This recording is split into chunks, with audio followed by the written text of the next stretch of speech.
Elizabeth Adewale, a billionaire admired for her wealth and generosity, lived a life of power and luxury. But behind her grand mansion and exotic cars hid a dark obsession, her secret abuse of a young man named Wilson. For weeks, she held him captive, using her riches to cover her crimes. But when Wilson's desperate cries reached the right ears, the walls of her empire crumbled. This is a gripping tale of power, greed, survival, and justice, where even the mightiest can fall when truth breaks free. Sit back, relax, and find out what happened in this wonderful story. Elizabeth's life sparkled like the sun on water. She was young, beautiful, and untouchable. At only 34, she had become one of the wealthiest women in the country. She owned chains of businesses across cities, boutiques, real estate firms, luxury hotels, and even an oil company. People spoke her name with admiration and awe, whispering about her brilliance and generosity. Her mansion stood tall like a palace on the edge of the city, filled with marble floors, chandeliers worth millions, and a fleet of exotic cars parked outside. She walked with elegance, her steps measured, her designer clothes hugging her figure perfectly. Crowds of workers adored her, calling her Madam Lizzie, a name that carried respect and fear at the same time. She was known for her kind donations to the poor, her scholarships for young students, and the way she would quietly pay the hospital bills of strangers. But beneath this glowing image, Elizabeth had another side, one that no one dared to speak of. Elizabeth never wanted marriage. She hated the idea of a man controlling her wealth or telling her how to live her life. Freedom was her greatest possession. She enjoyed her privacy, her space, and her power. Yet, in the secret corners of her heart, there was a hunger she could not hide, a burning desire for younger men. They fascinated her, their smooth skin, their innocence, their youth. Whenever she saw one, she couldn't resist stopping her car, lowering her tinted glass, and finding a way to have him. It wasn't love, it wasn't affection, it was desire. To Elizabeth, men were toys, tools for her satisfaction. She played with them, used them, and discarded them like broken jewelry. But she never knew that one day, her appetite would lead her into a trap of her own making. And that trap had a name: Wilson. Elizabeth loved shopping for herself, even though she had staff who could do it for her.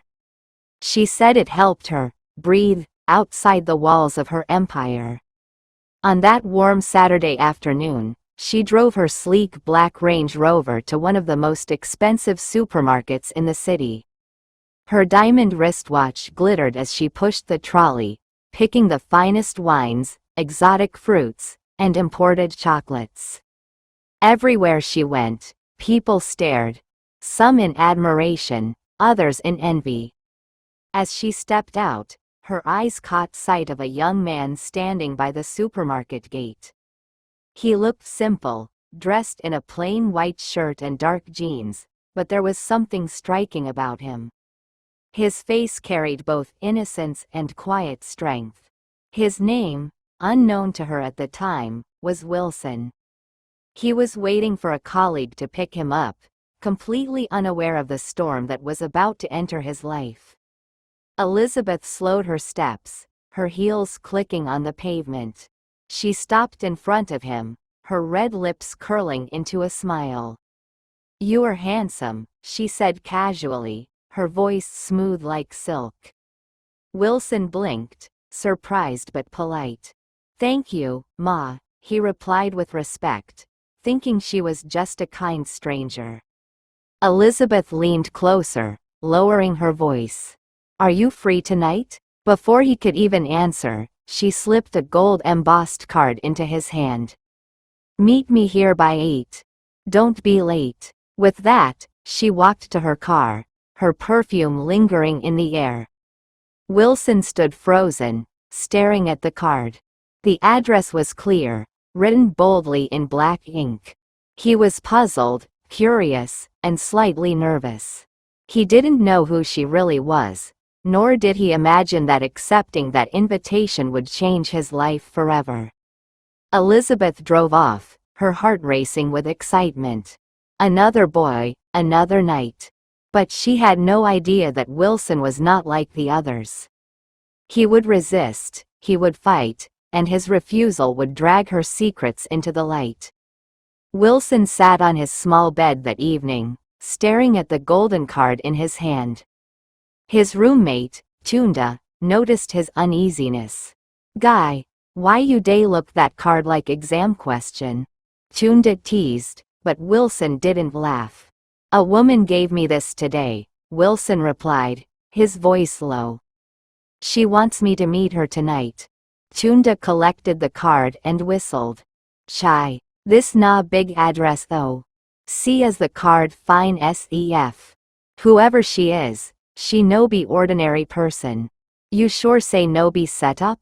Wilson sighed. He had heard stories about rich women who preyed on young men.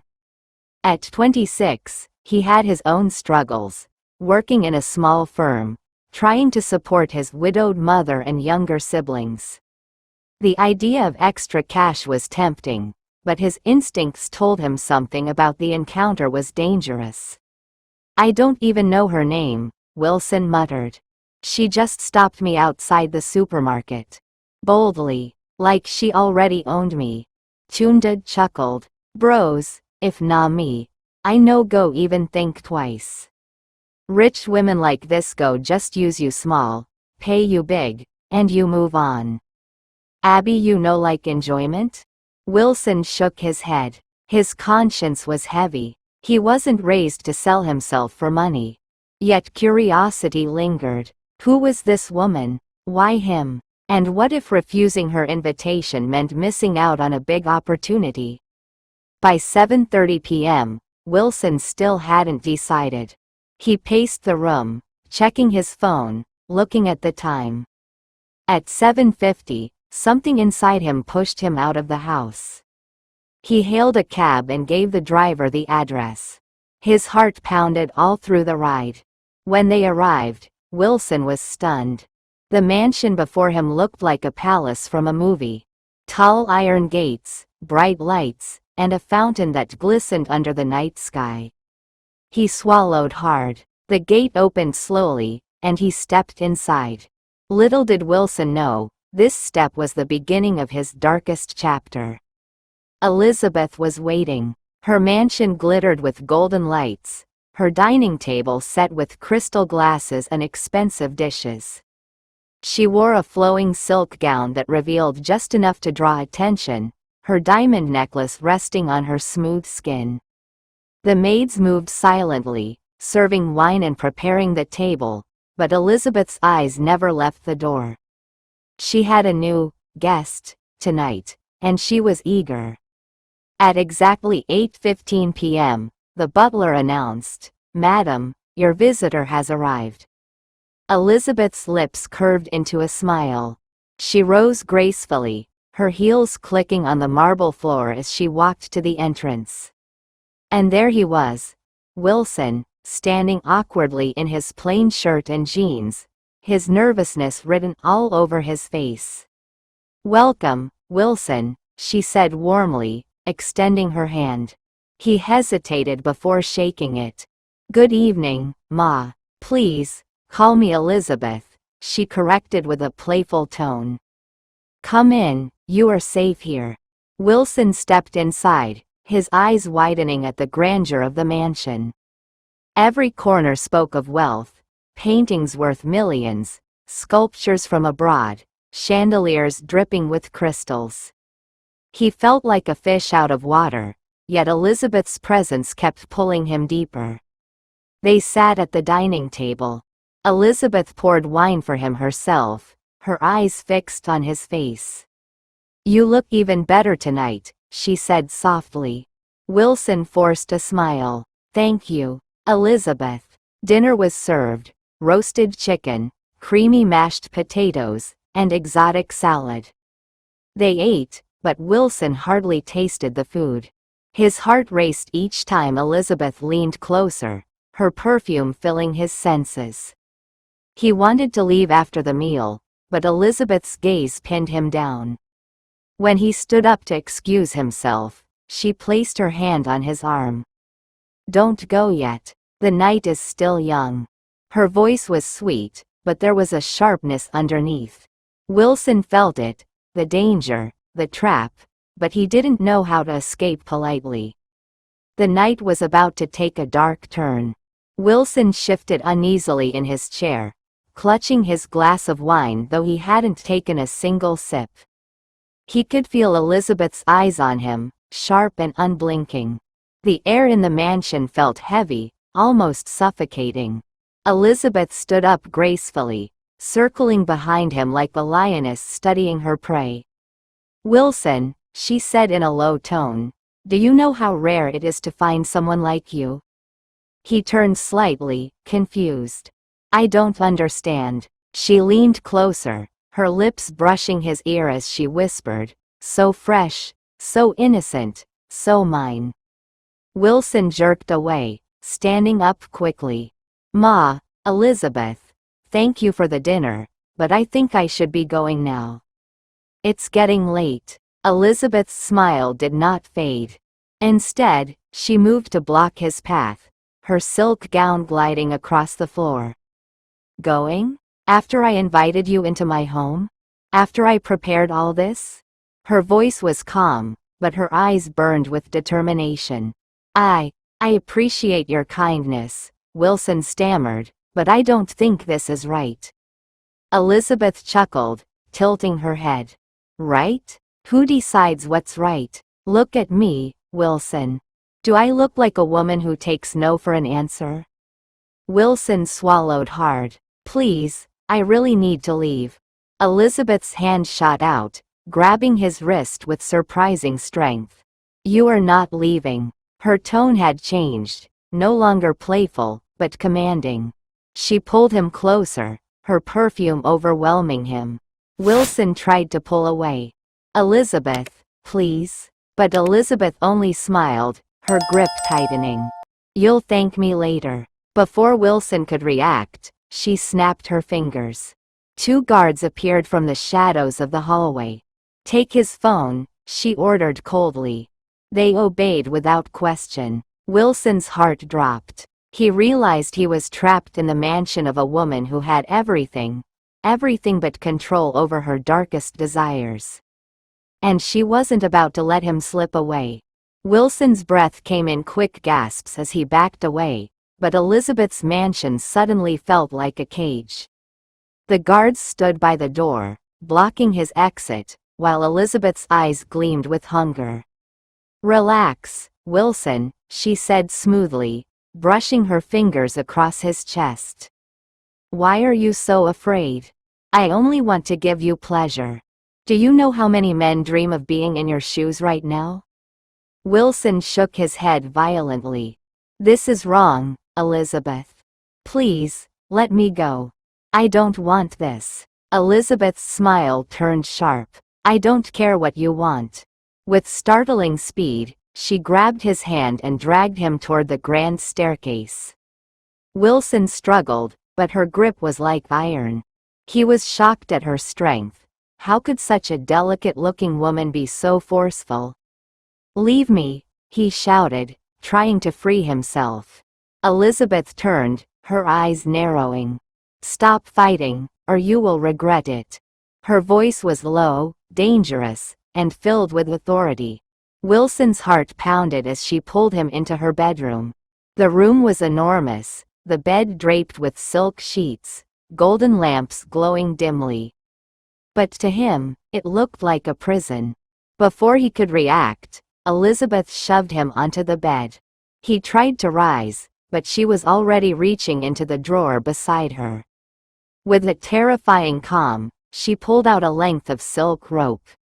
Wilson's eyes widened. No, you can't do this." Elizabeth ignored him, her hands moving quickly. In minutes, Wilson's wrists were tied to the headboard, his ankles bound tightly. He thrashed, but the more he struggled, the tighter the knots grew. Elizabeth stood over him, her figure silhouetted against the dim light. "Now," she whispered, her voice both seductive and chilling, "you're mine." Wilson's cries echoed through the room, but the thick walls of Elizabeth's mansion swallowed every sound. Outside, the world admired her as a generous billionaire. Inside, a dark secret was unfolding, one that would soon consume them both. The ropes cut into Wilson's skin as he struggled, but Elizabeth only laughed softly, circling the bed like a predator savoring her prey. Her silk gown slid from her shoulders, and her eyes burned with an unquenchable fire. "Stop fighting, Wilson," she said, her tone almost mocking. "You're not leaving this room until I'm satisfied."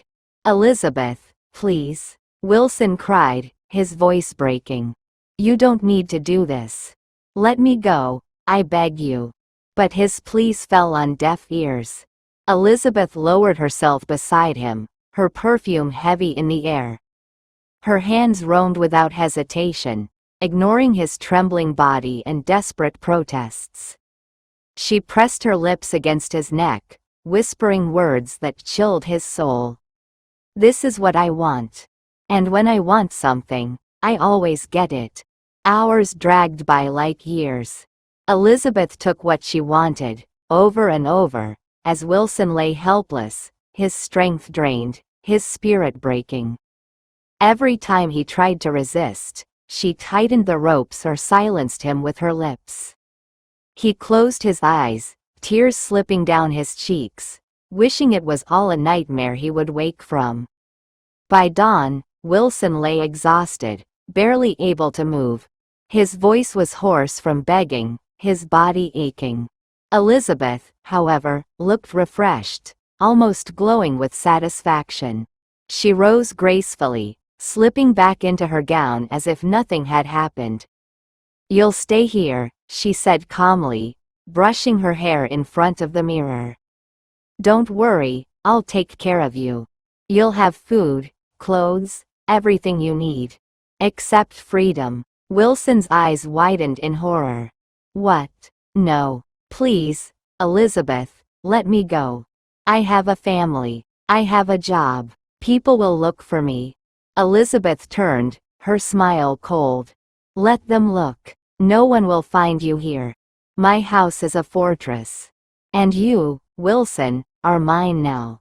She picked up her designer handbag, walked to the door, and paused. "Rest well. I'll be back tonight." The lock clicked shut behind her. Wilson was alone, tied to the bed, drowning in despair. The hours crawled by in unbearable silence.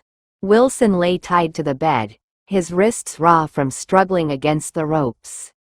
He stared at the ceiling, his thoughts racing. How did I get here? Why did I even follow her? Regret stabbed at him with every breath. By evening, the sound of Elizabeth's heels echoed down the hallway. The door opened, and there she stood, elegant and composed, as though she had just returned from a board meeting. She carried a tray of food, grilled chicken, jollof rice, and a glass of juice. "Eat," she said, placing the tray on a small table beside the bed. Wilson's stomach growled, but he shook his head. "I don't want your food. I just want to go home." Elizabeth's smile tightened. "Don't be foolish. You need your strength. I need you strong." He turned his face away, but hunger eventually forced him to nibble at the food she fed him. Elizabeth's eyes glittered with satisfaction as she watched him swallow, like a queen feeding her favorite pet. That night was no different from the first. She untied only one of his hands, just enough to make him useful, but not enough to set him free. Again, she took what she wanted, ignoring his whispered pleas and exhausted body. When she was satisfied, she tied him back, kissed his forehead, and drifted to sleep beside him, her breathing steady while Wilson lay wide awake in misery. Days turned into weeks. Wilson's beard grew rough, his once bright eyes dimmed with hopelessness. Each day, Elizabeth went to work, leaving him bound, returning at night to claim him again. She supplied him with food, clothes, and even a television in the corner of the room. But the door remained locked, the windows sealed. Wilson realized she had built a perfect cage for him. From the outside, Elizabeth was the picture of power and generosity. But inside her mansion, she was a jailer, and he was her prisoner. Every night, he prayed silently, his heart breaking. God, please, send me help. He didn't know it yet, but his prayers would soon be answered in the most unexpected way. Wilson had lost count of the days. The once energetic young man now looked frail, his eyes sunken, his body weak. But inside, a small flame of hope refused to die. He replayed every detail of the mansion in his mind: the locked doors, the guards, the schedule of Elizabeth's arrivals and departures. Somewhere in those details, he believed, was his way out. One evening, after Elizabeth had left for a late-night business meeting, Wilson tugged desperately at the ropes. His wrists bled as the silk bit deeper into his flesh. He pulled and twisted, ignoring the pain, but the knots were too strong. He collapsed back on the bed, panting, tears burning his eyes. God, if you can hear me, he whispered, don't let me die here. Suddenly, he remembered something. Dammy, the gateman. Each time Elizabeth honked at the gate, Wilson faintly heard the creak of the iron gates from inside the mansion. If only Dammy could hear me, if only I could scream loud enough. That night, when Elizabeth returned, Wilson pretended to be asleep. She touched his face, smirking. You're learning, she whispered. Soon, you'll stop fighting me altogether. She climbed into bed, satisfied, while Wilson kept his eyes shut tight, his mind racing with escape plans. The next morning, as soon as Elizabeth left for work, Wilson gathered all his strength and began shouting. His voice echoed through the mansion, bouncing off the thick walls. Help! Somebody, help me! At first, silence answered him. But he refused to stop. Hour after hour, he screamed until his throat ached. Finally, just as the sun began to dip, he thought he heard something faint, footsteps outside. Who's there? Wilson cried desperately. Please, I'm trapped. On the other side of the wall, Dammy froze, his ears straining. The muffled voice was coming from inside the mansion. His heart pounded. He had worked for Elizabeth for years, but never once imagined something sinister was hidden in her grand home. For the first time, Dammy began to suspect that Madame Lizzie's wealth carried a shadow. And now, he knew he had to choose: stay silent, or risk everything to seek help. Dammy stood frozen by the side of the mansion wall, his ears sharp and his heart racing. He had clearly heard a man's voice calling for help, but inside Elizabeth's home? That seemed impossible. Madame Lizzie was wealthy, generous, and respected in society. What business would she have locking up a man inside her house? But the cries came again, hoarse, desperate, unmistakable. Please, somebody help me. This is not the end.